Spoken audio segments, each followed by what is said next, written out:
Good evening বন্ধুরা। আজ অনেক দিন পর আবহাওয়া বেশ পরিষ্কার, তাই ছাদে চলে এলাম।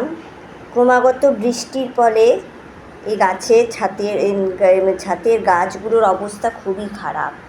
প্রত্যেকটা গাছের গোড়ায় গোড়ায় আগাছা ভর্তি হয়ে গেছে। সে ভাবলাম একটু পরিষ্কার পরিচ্ছন্ন করে আসি। আগাছাগুলো সরিয়ে দিয়ে একটু মাটিটা খুঁড়ে দিলাম। মাটিটা খুঁড়ে দিয়ে তারপরে একটু সার দিলাম। কী সার আমি বলতে পারবো না। ওই যেখানে গাছের চারা পাওয়া যায় সেই চারা নিতে গিয়ে ওখান থেকে ওরা এক প্যাকেট সার দিয়েছিল। তো সেই মাটিটাকে খুঁড়ে দিয়ে একটু সার দিলাম।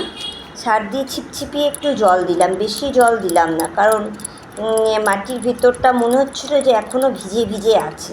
আর বলা তো যায় না, বলো, রাতের দিকে হয়তো আবার জল নামলো, বৃষ্টি নামলো, তখন ওভারডোজ হয়ে যেতে পারে। তো এই জন্যেই একটু ছিপছিপিয়ে জল দিলাম।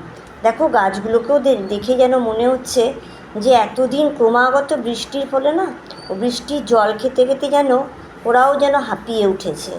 তার জন্য আজকের দিনটাতে যেন মনে হচ্ছিল গাছগুলোকে বেশ ফ্রেশ। আমি দেখলাম আজকেই সুযোগ। এরপর যদি কালকে থেকে আবার একটা নিম্নচাপ শুরু হয়, তাহলে তো গাছগুলো আর দেখা হবে না। অনেক দিন থেকে ভাবছিলাম যে একটু গাছগুলো খুঁড়ে দিয়ে একটু ছিপছিপ করে জল দিয়ে আসবো, কিন্তু দুদিন দেখছিলাম এরকম যাবো করে দেখছিলাম গাছের গোড়াগুলো জল বা ভিজে ভিজেই হয়ে আছে। সেই জন্য আর সেরকম করলাম না। তো আজকে একটু জল টল দিয়ে দিলাম। ঠিক আছে বন্ধুরা, বাই বাই।